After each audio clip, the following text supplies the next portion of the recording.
पश्चिमी उत्तर प्रदेश क्या कह रहा है, ये बताने के लिए खुद जयंत चौधरी से बेहतर कौन हो सकता है। जयंत, 2 दिन से हॉट प्रॉपर्टी हो रखी है, सुर्खियां बटोर रहे। Well, news is good news, whether it's context जो भी हो।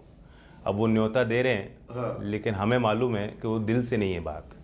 और बाकी हमारा जो मतदाता है, जो हमारे किसान हैं, जो हमारे युवा हैं, किसी के हाथ में वो कठपुतली नहीं है, वो खुद फैसला लेंगे। नहीं, न्योते की नौबत क्यों आई? There is no smoke without any fire, बिना आग के कभी धुआं नहीं उठता है। ये न्योता आमंत्रण देने की नौबत कैसे आ गई? 2 चीज़ें हैं। एक तो उनके पांव उखड़ रहे हैं शुरुआत में ही, जैसे आपने कहा, जब पहले 2-3 चरणों में ही नतीजे खराब आएंगे और पूरे महीने तक जो चुनावी अभियान चलेगा, तेज होगा, फिर पूर्वांचल तक यहाँ से हवा जाएगी, उसका प्रभाव पूरे स्टेट पे जाएगा। दूसरा कारण ये है कि वो कुछ चालाकी से काम ले रहे हैं। वो चाहते हैं कि जाट जाट जाट चिल्लाकर दूसरों को इकट्ठा करें, और दूसरे कम्युनिटीज़ जो हमारे साथ आ रहे हैं, 36 जाति के लोगों का जो हम जिस तरह से व्यापक समर्थन मिल रहा है, कुछ डेंट उसमें दें, ये एहसास कराएं कि हमारा वोट ट्रांसफ़र नहीं हो रहा और उनका वोट हमें ना मिल पाए। तो ये सियासी चाल है। आप ये कह रहे हैं कि जाट मुसलमान की जो एक खाई थी, वो खाई पार्टी ना जाए, इसके तहत सोच समझकर रणनीति के तहत ये बयान दिए जाए। ये उनकी रणनीति है, लेकिन मैं भी शतरंज का शौकीन हूँ। इस चाल में हम फंसने वाले नहीं हैं। इस चाल में नहीं फंसेंगे।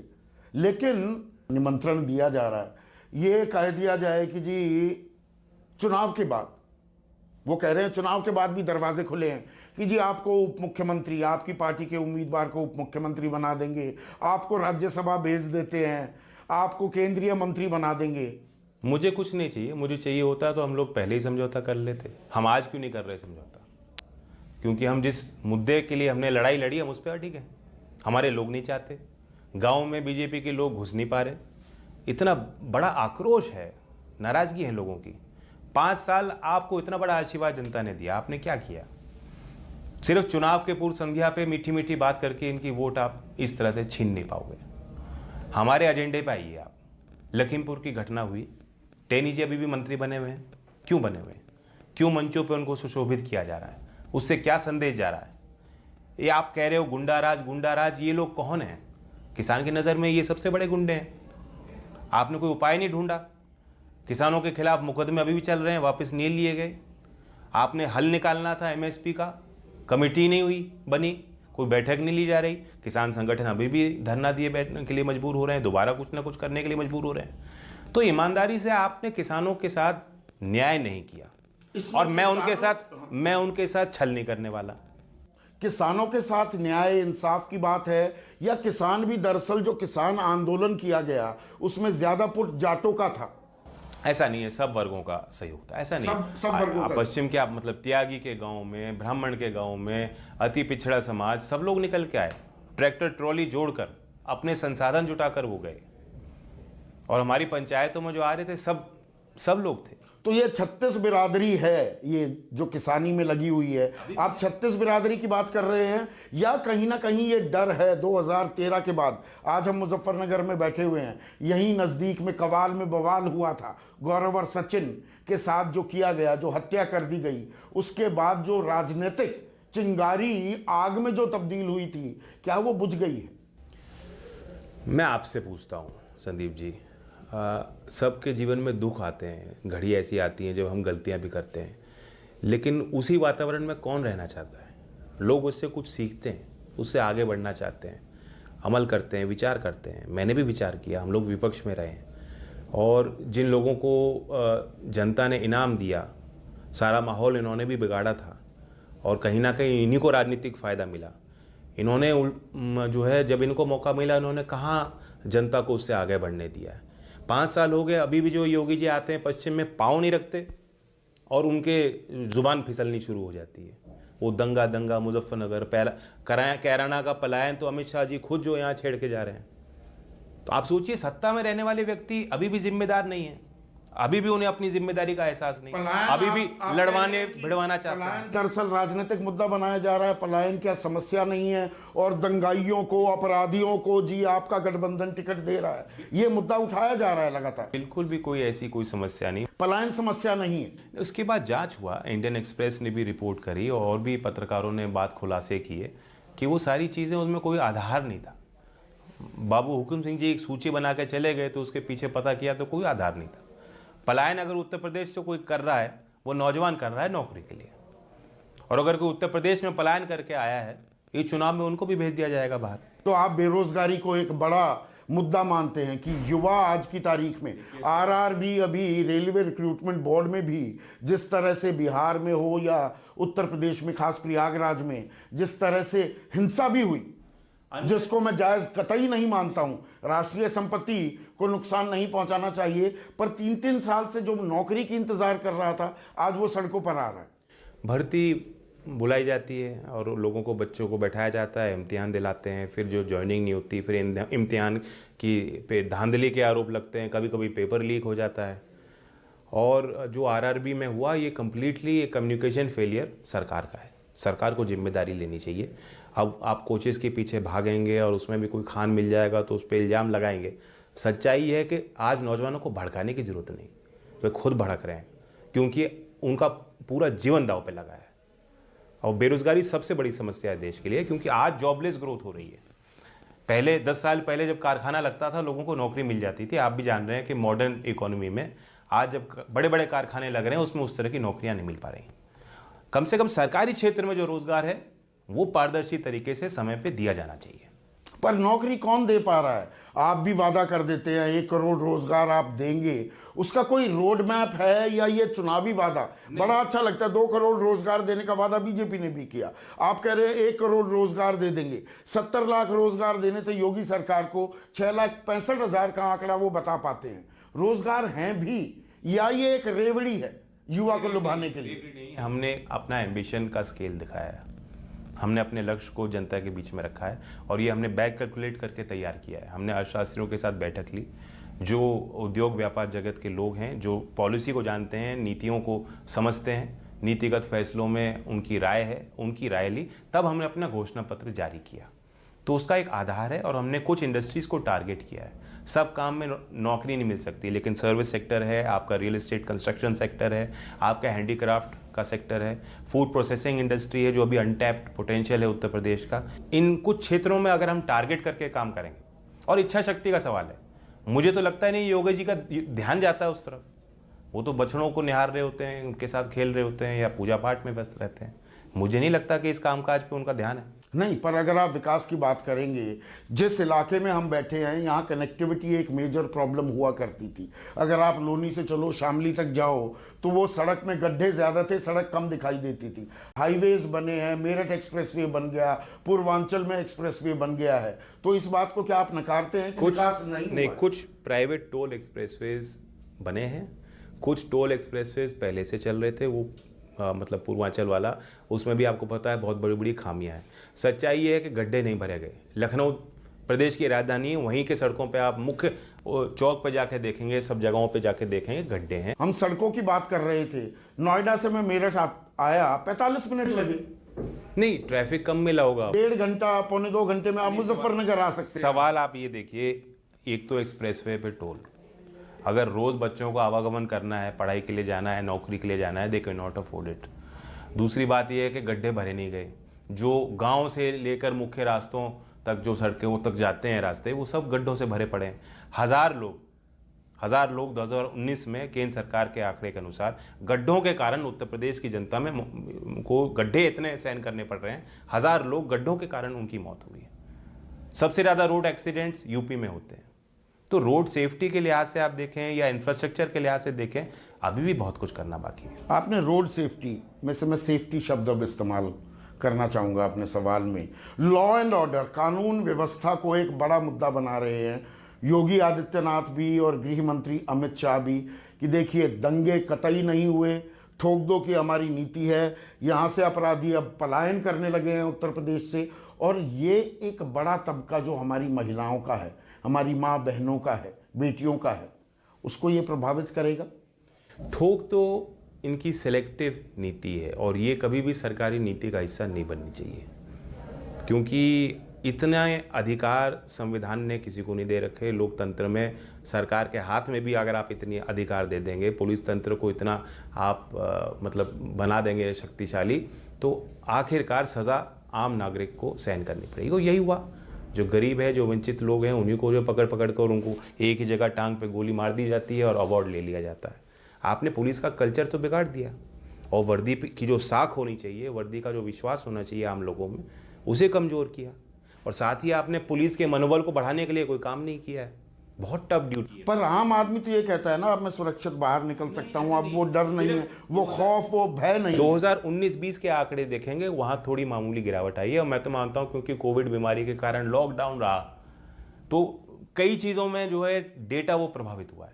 2016 से लेकर 19 तक देखेंगे तो यहाँ ज़्यादा रेप हुए हैं, यहाँ ज़्यादा किडनैपिंग हुई, लूटिंग के इंसिडेंट्स बढ़ गए, मर्डर के, डकैती के इंसिडेंट्स बढ़े हैं, कम नहीं हुए। और दूसरी, बीजेपी ने जिन लोगों को चुनावी मैदान में रण में उतारा है, कोई पाक साफ लोग नहीं है। आप कंपेयर कीजिए, आज वोटर के पास चॉइस क्या है। इस समाज में सब नंगे हैं, आपने भी अपराधियों को खड़ा कर दिया, उन्होंने भी कर दिया, और एक दूसरे पर आरोप लगाते आप रहे। अनुपात देखेंगे तो हमारे तरफ से तो बहुत कम लोग हैं और मोस्टली उनके खिलाफ पॉलिटिकल केसेस हैं। सेकंड, लीडर कौन है, वोटर को चूज करना है कि लीडरशिप कौन है। एक तरफ योगी जी हैं, पहला काम उन्होंने, उन पर बड़े बड़े संगीन जो है मामले दर्ज थे, पहला काम उन्होंने मुख्यमंत्री बनने के बाद किया कि वो केस वापस लो।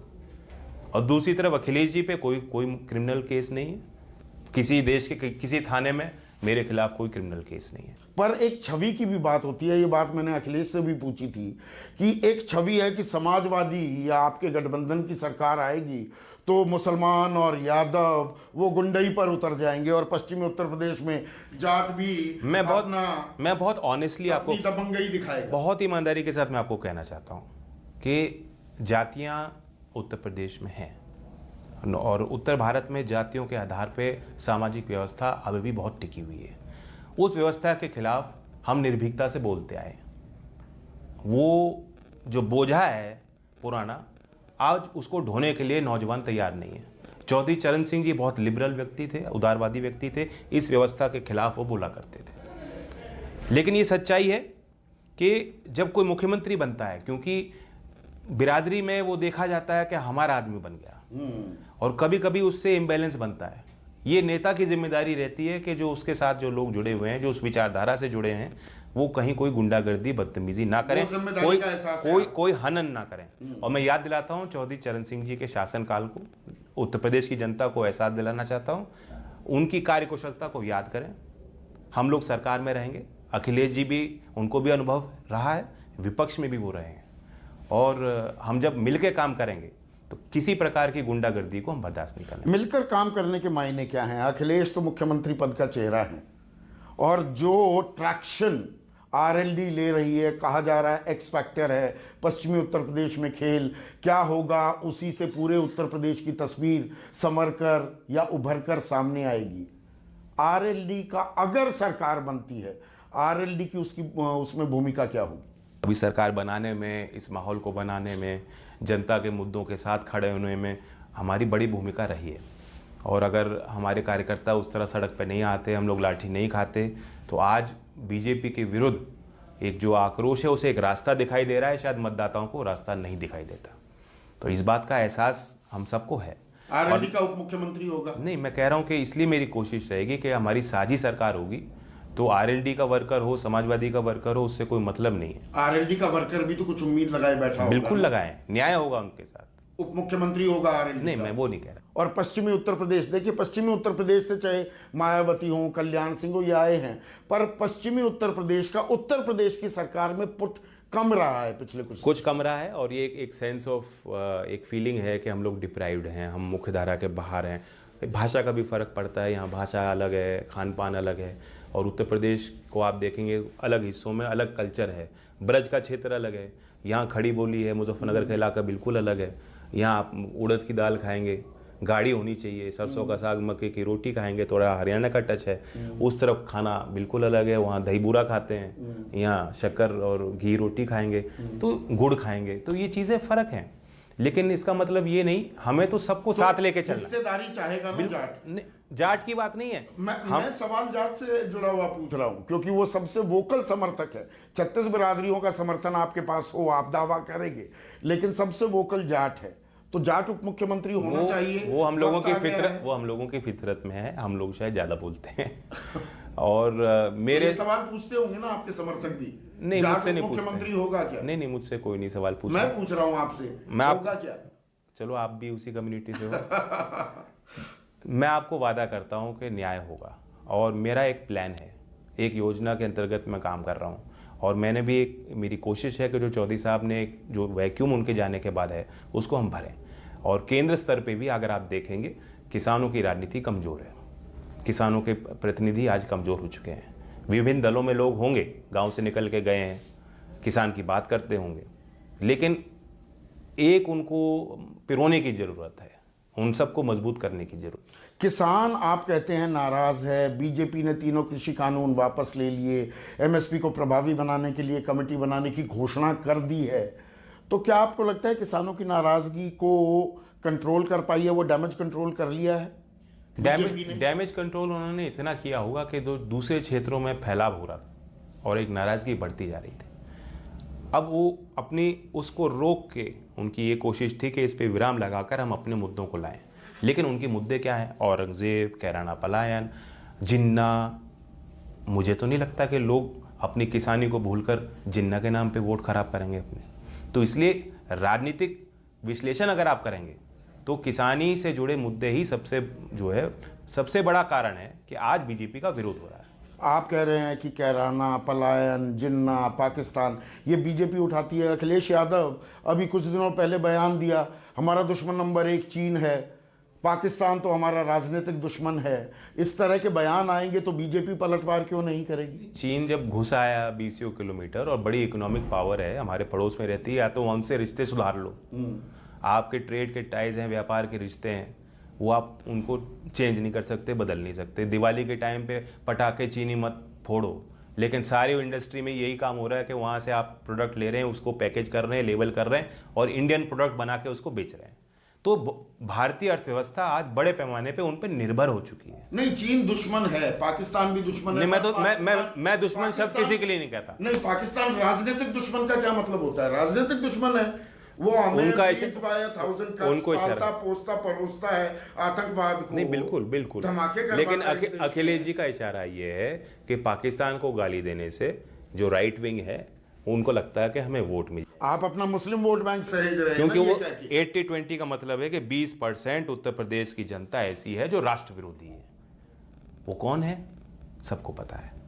तो इस तरह की नफरत को बाहर लाने की उनकी कोशिश रहती है। चीन के मुद्दे पे वो शांत रहते हैं। तो मोदी जी उनको झूले पे बैठाएंगे। उनको राजनीतिक दुश्मन है ये मानो कोई भारत का मुसलमान पाकिस्तान परस्त है क्या? नहीं, कि हमें पाकिस्तान को कहना पड़े ये राजनीतिक दुश्मन? बिल्कुल नहीं, मैं तो ये कह रहा हूं कोई हमारा दुश्मन नहीं है, बस हम अपना दुश्मन ना बने।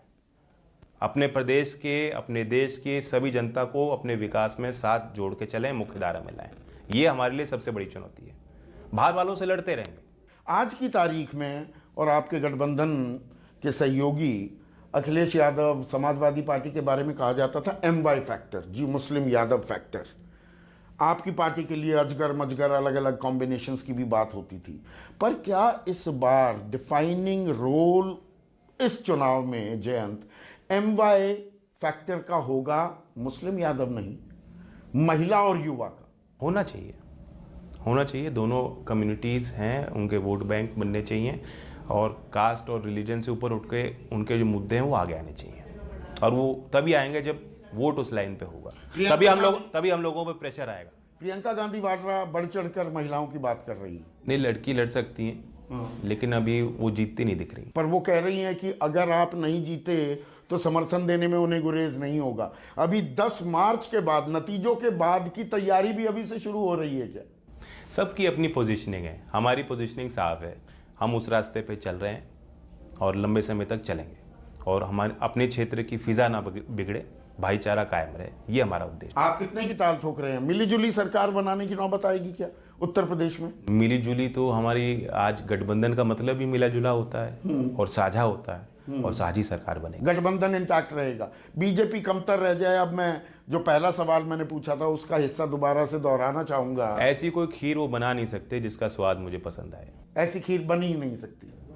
उनके यहाँ तो नहीं बन सकती। उनके घर में जाना ही नहीं। गलत घर में सवाल रहेंगे। सामाजिक रिश्ते मेरे वहाँ संबंध हैं नेताओं के साथ और वो रहेंगे। नहीं, कहने वाले ये वैचारिक मतभेद है, वैचारिक मतभेद है। जब तक वो अपनी जो है अपने राग नहीं बदलेंगे, अपने रास्ते नहीं बदलेंगे, जो वो कर नहीं सकते। नहीं, वैचारिक मतभेद के बावजूद आपके पुराने संबंध रहे हैं। 2009 के चुनाव आपने बीजेपी के साथ लड़े, 5 आपके सांसद भी जीते थे, पर फिर आप मनमोहन सरकार का हिस्सा बन गए थे। पीएम और PM, pre Muzaffarnagar and post Muzaffarnagar, वो जो ट्रॉमा था और वो जो हमने तस्वीरें देखी हैं, वो जो दर्द हमने महसूस किया, उसके बाद जो चौधरी अजीत सिंह जी के प्रयास रहे, मुजफ्फरनगर इस क्षेत्र से उन्होंने चुनाव लड़ा, तो मैं उन बातों को भूलकर अगर कहीं और चलने, बल्कि मैं ये जोड़ दूं, जिस कमरे में हम बैठे हुए हैं इसी कमरे में रुके थे वो 20 दिन, इसी कमरे में यहीं से ही वो कैंपेन किया करते थे। तो ये PM factor, pre Muzaffarnagar post Muzaffarnagar, जो सामाजिक दूरी जो खाई, उसे पाटने की कोशिश, ये मेरे लिए सबसे बड़ी उपलब्धि होगी अगर हम इसमें कामयाब होते हैं। यही मिशन है। और मैं आपको बताऊं कि बीजेपी में भी बहुत चेंज हो गया है।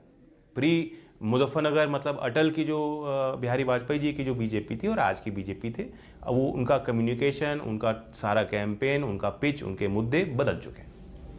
अटल बिहारी वाजपेयी आडवाणी की बीजेपी के साथ आप कंफर्टेबल थे, मोदी शाह की बीजेपी के साथ आप कंफर्टेबल नहीं हैं? नहीं जी, और खासतौर से मोदानी के सरकार के साथ नहीं। बहुत बहुत शुक्रिया जयंत चौधरी। पश्चिमी उत्तर प्रदेश में आजकल ये नाम बहुत गूंज रहा है, दिल्ली में भी बहुत गूंज हो रही है। और एक सवाल बल्कि मैं और पूछ लूं इससे पहले कि कंक्लूड करूं, एक विधायक नहीं, एक एमएलसी नहीं, एक सांसद नहीं, and you are the talk of the town. नहीं, शायद फिर ईमानदारी आ जाती है ना, मुझ पे कोई बैगेज नहीं है और जो सही है उसके लिए मैं लड़ सकता हूं। जो सही है उसके लिए लड़ सकता हूं। अभी के लिए बस इतना ही। चुनाव मतलब न्यूज़ 24। नमस्कार, मैं हूं मानक गुप्ता। अगर आपको हमारा ये वीडियो पसंद आया हो तो इसे लाइक और शेयर जरूर करें। और हां, हमें सब्सक्राइब और फॉलो करना ना भूलें ताकि आप देश और दुनिया की कोई खबर मिस ना करें। तो जुड़े रहिए हमारे साथ और देखते रहिए न्यूज़ 24।